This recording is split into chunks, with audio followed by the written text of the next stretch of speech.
Hebreus capítulo 12.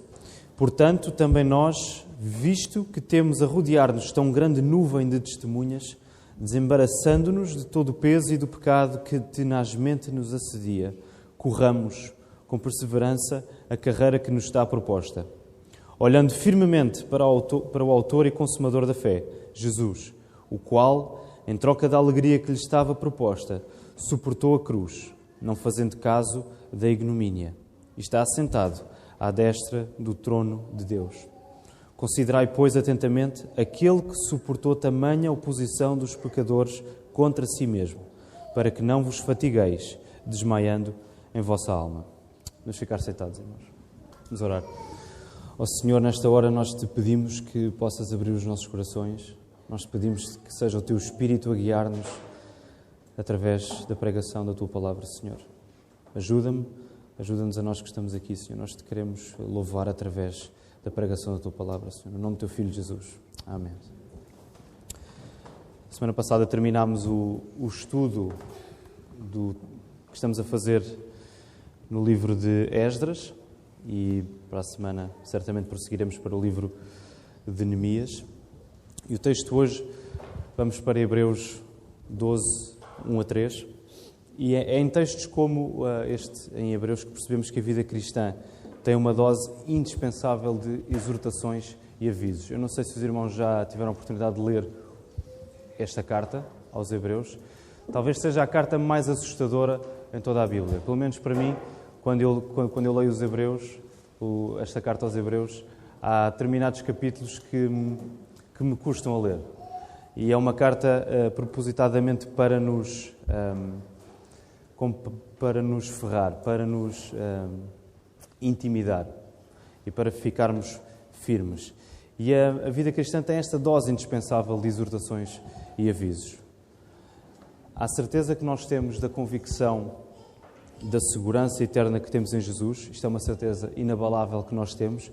Nós juntamos aquilo que a Bíblia nunca separa, aquilo que a Bíblia nunca secundariza, que são avisos para nos mantermos fiéis a Cristo. Isto está presente constantemente nas nossas vidas cristãs.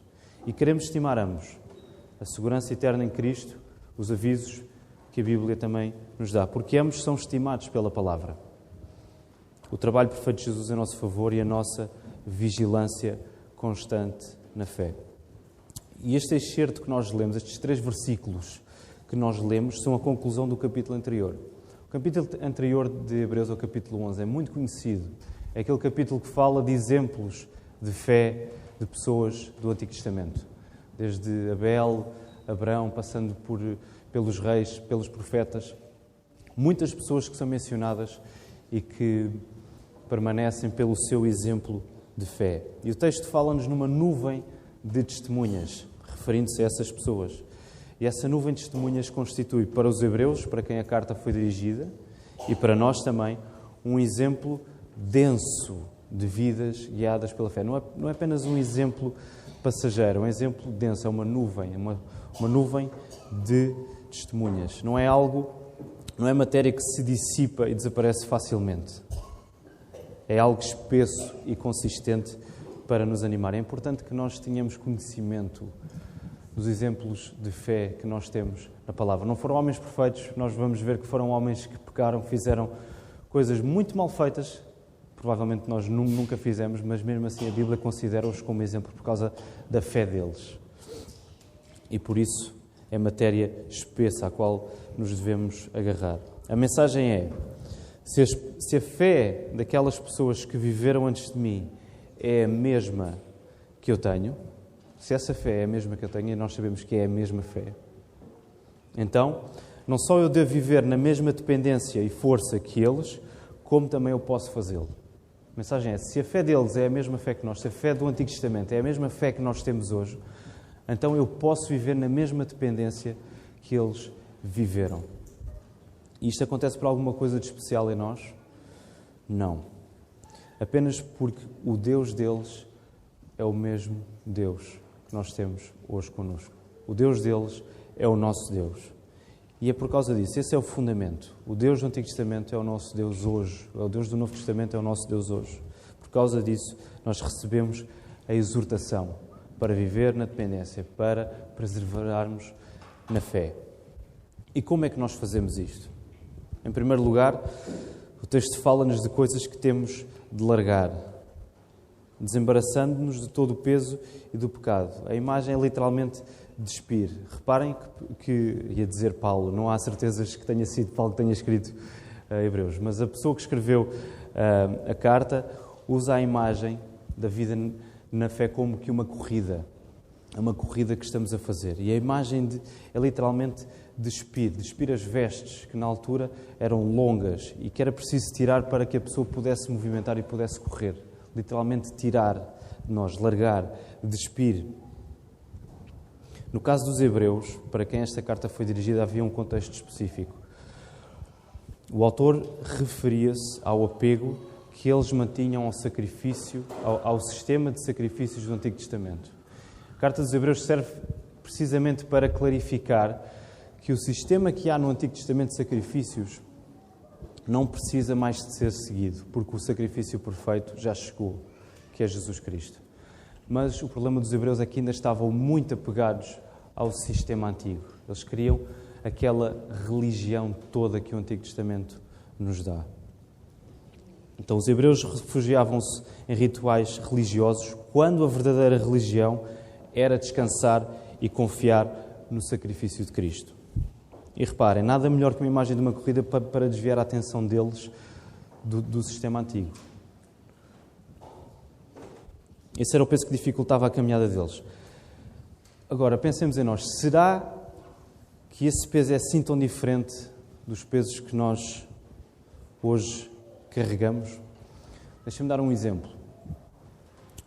Enquanto igreja, o nosso compromisso com a palavra, e individualmente, o nosso compromisso com a palavra enquanto cristãos, é maravilhoso. Isso é uma das coisas, deixa-me dizer assim, das quais eu me orgulho, é um orgulho santo, é um bom orgulho, poder dizer que faço parte de uma igreja que tem um compromisso forte com a palavra. A palavra é o centro da vida desta igreja, é o centro do culto. E nós queremos que ela seja o centro das nossas vidas. A palavra que nos conduz a Cristo deve ser o centro das nossas vidas.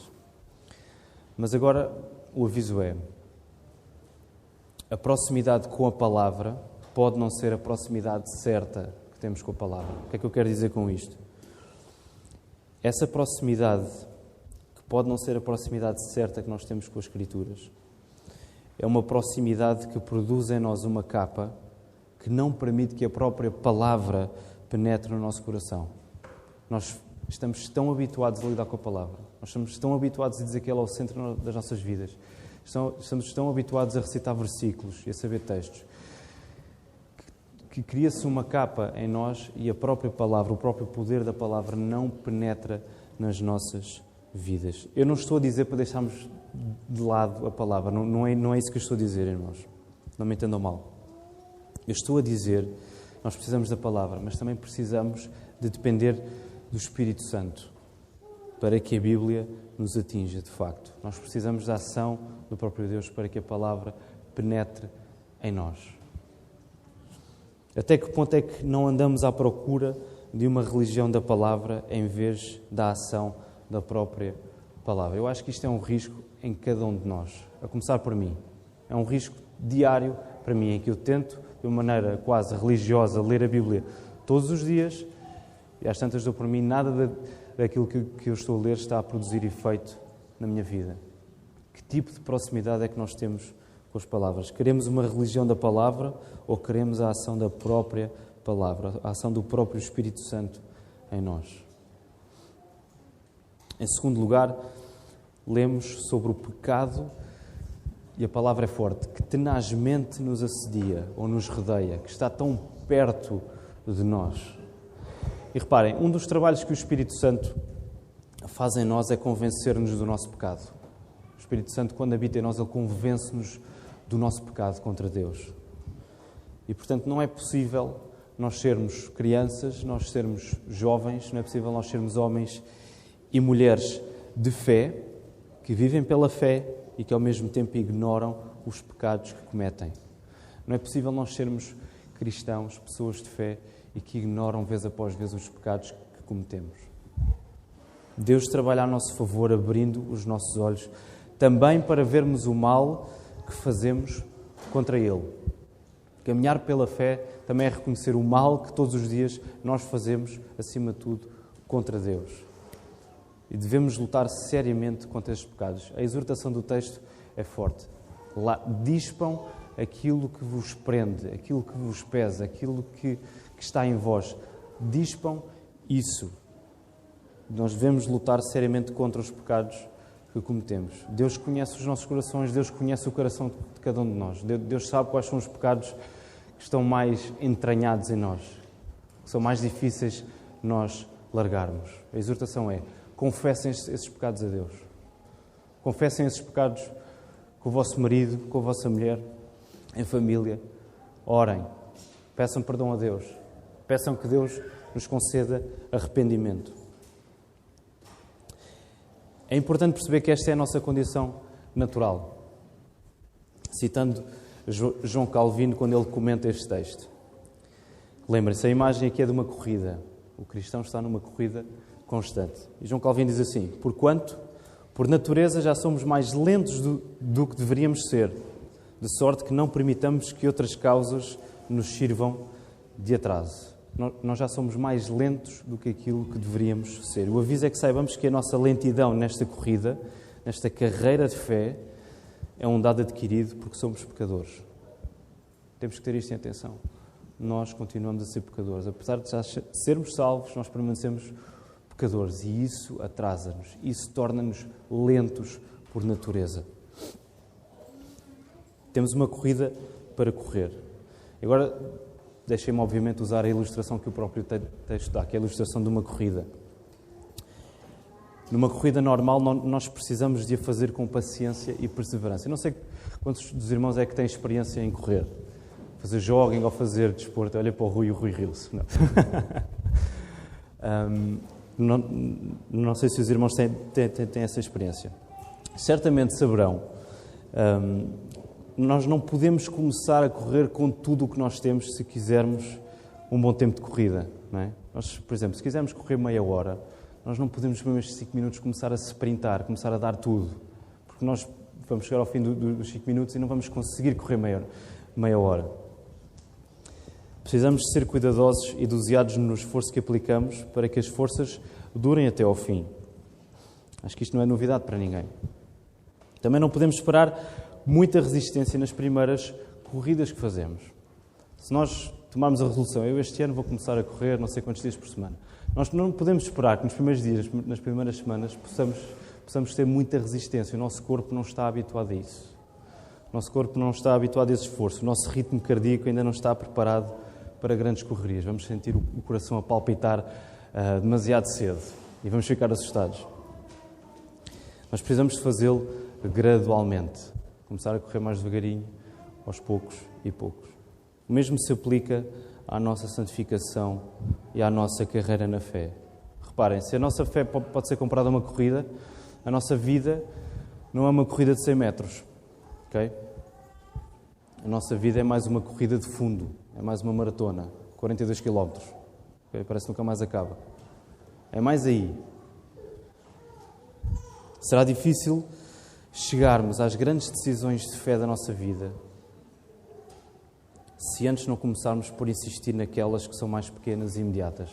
Vai ser difícil nós queremos começar a tomar já decisões muito grandes que testem a nossa fé aos limites se não começarmos já pelas coisas que são mais práticas, pelas coisas que são mais pequenas.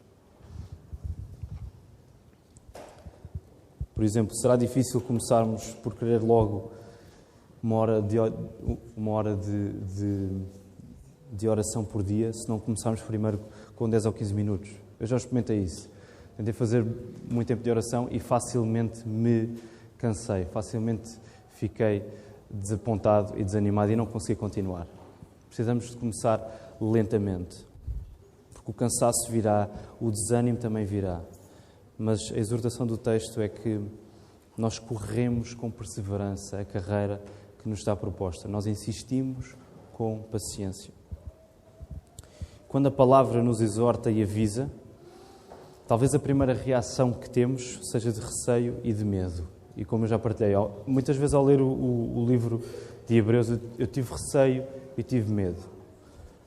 No entanto, ao mesmo tempo é extraordinário notar que as coisas que Deus nos pede para fazer são coisas que fazemos na força que Ele nos dá. As coisas que Deus nos pede para fazer são coisas que nós fazemos não pela nossa força, mas na força que Ele nos dá. O versículo 2 diz exatamente isso. O modo pelo qual podemos abandonar o pecado que nos prende. E isso é olhar firmemente para o autor e consumador da fé, que é Cristo. Nós abandonamos o pecado que nos prende e ficamos firmes na fé quando a nossa atenção, a nossa vida está apontada para o Salvador. E porquê? Porque é que Ele é o autor e consumador da nossa fé. Porque Ele é o começo e o fim da nossa fé. Jesus, é por causa de Jesus que nós temos fé. Jesus comprou a fé quando foi à cruz. Reparem, uma questão de lógica simples. Se nós dizemos que somos salvos pela fé, e nós também dizemos que somos salvos por Cristo, então Cristo e a fé têm que ter alguma associação.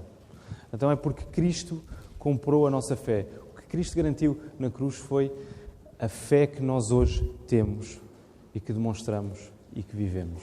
Cristo é o autor da nossa fé no momento em que Ele se dá a si mesmo para morrer no nosso lugar na cruz. Ele também garantiu a presença do Espírito Santo em nós.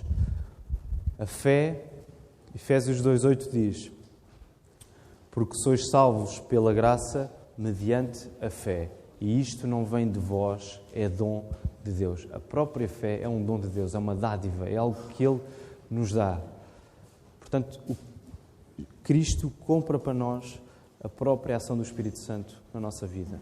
E é o Espírito Santo que nos dá essa fé. É interessante reparar que na imagem da corrida que o texto nos dá, Cristo não aparece somente como o árbitro da corrida. Cristo não aparece somente como a pessoa que está a controlar quem é que está a cumprir as regras da corrida. Novamente, Calvin diz: aquele que nos estende suas mãos, acerca de Cristo. Cristo é aquele que nos estende suas mãos e nos supre de determinação e energia. Em suma, Ele nos prepara e nos treina para introduzir-nos na pista de corrida e, mediante seu poder, nos guia até alcançarmos o ponto de chegada. É por meio de Cristo. O princípio, o meio e o fim da nossa caminhada são possíveis apenas por causa e por meio de Cristo. Cristo é o causador da nossa fé. Cristo é quem nos capacita para continuarmos a andar.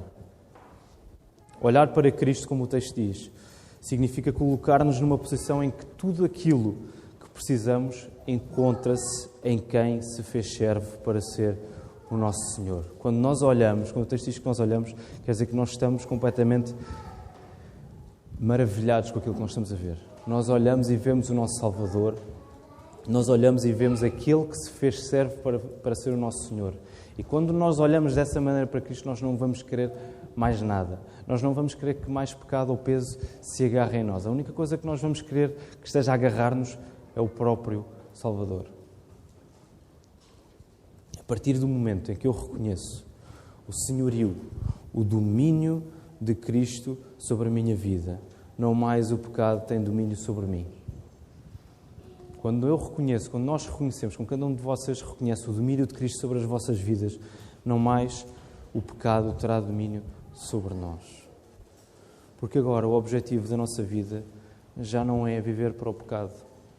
O nosso coração já não deseja gratificar-nos a nós próprios, já não deseja rejeitar a Deus. O nosso coração agora deseja adorar a Deus. E nós vamos estar presos por esse amor que Deus nos dá. E nós chegamos ao ponto em que a palavra nos diz que devemos comparar-nos com o próprio Senhor Jesus. E aqui torna-se difícil.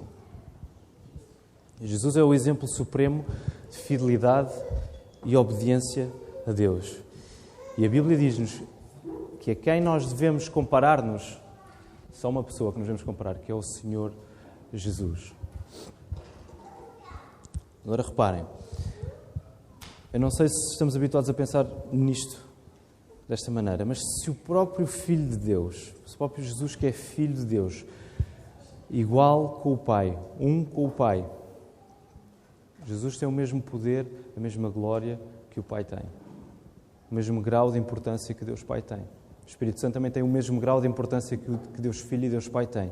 Se Jesus, sendo Filho de Deus, se submeteu ao plano de Deus Pai com toda a dor sofrida na sua vida e na sua morte, quem é que somos nós para renunciar a esta caminhada? Se nós afirmamos que Jesus é o nosso Senhor e Salvador, quem é que somos nós agora para dizer que podemos renunciar a esta caminhada? Quem é que somos nós para dizer que, apesar de sermos cristãos, vamos dizer, eu não consigo?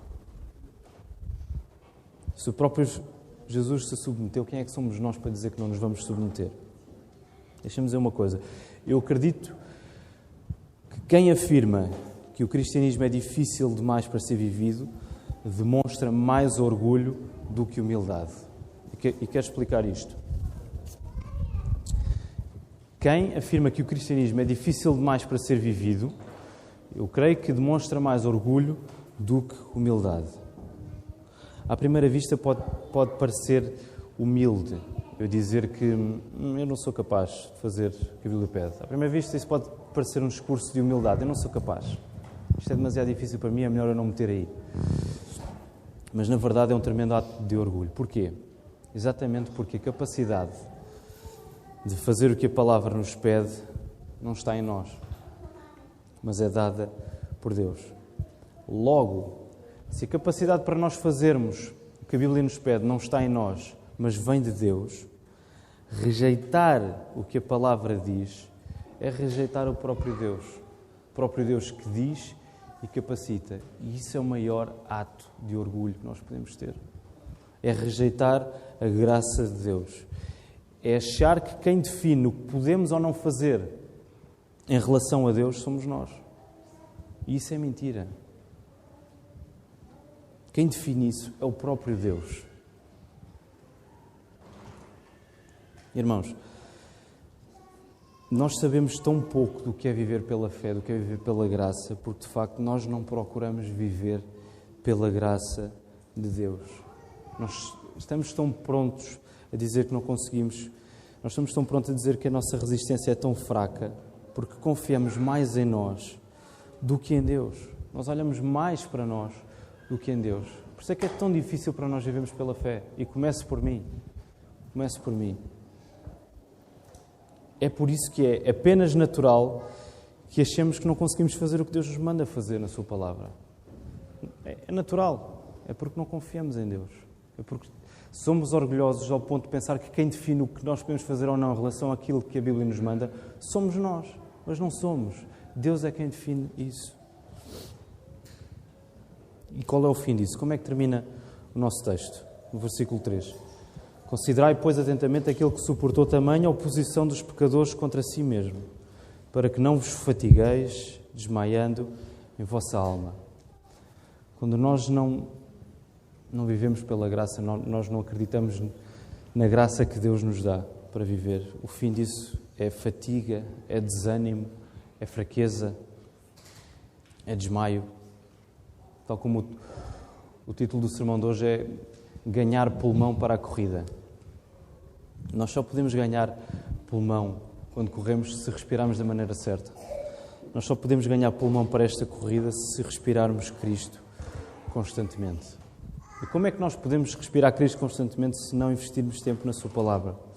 Se não orarmos individualmente, se não orarmos comunitariamente, se não estivermos expostos continuamente à pregação da Sua Palavra. Nós sabemos tão pouco do que é viver pela graça de Deus, porque de facto não procuramos viver pela graça de Deus, irmãos.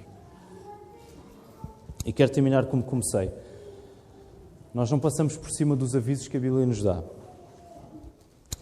Exatamente porque o facto de confiarmos que Jesus garantiu para nós a salvação eterna é o que nos faz escutar atentamente os avisos para permanecermos fiéis.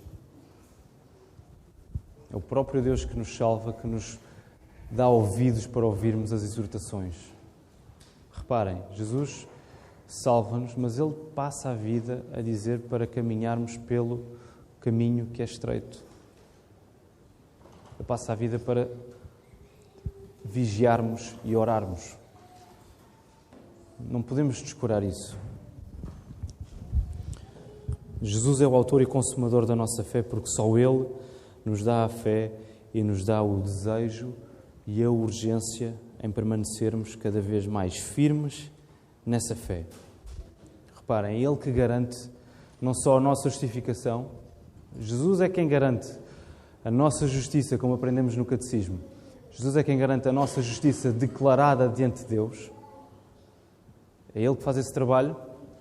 Jesus é ao mesmo tempo a pessoa que garante a nossa santificação, que é a nossa justiça gradual e crescente. A nossa santificação, a nossa vida pela fé é gradual e crescente. E é Jesus que garante isso, através da ação do Espírito Santo na nossa vida. Portanto, este é um sermão que eu prego contra mim mesmo. Este é um sermão que eu prego contra vocês também. Eu creio que nós somos muito bons, eu sou o principal deles, a afirmar os princípios certos. Nós somos perfeitos. Temos os princípios certinhos, tudo no sítio, tudo no ponto, não falta uma vírgula. Mas nós não somos assim tão bons a aplicá-los e a deixar que esses princípios mudem a nossa vida. E não vou ser eu a dizer as coisas nas quais a vossa vida precisa de mudar. O Espírito Santo é que faz esse trabalho em vocês. A minha oração é que vocês possam estar diante de Deus e pedir que Ele vos mostre quais são essas coisas que precisam ser transformadas na vossa vida. Quais são as coisas nas quais nós não estamos a viver pela fé, não estamos a viver pela graça, estamos a confiar mais em nós do que em Deus. Precisamos todos da ajuda de Deus, que Ele nos guarde e nos ajude.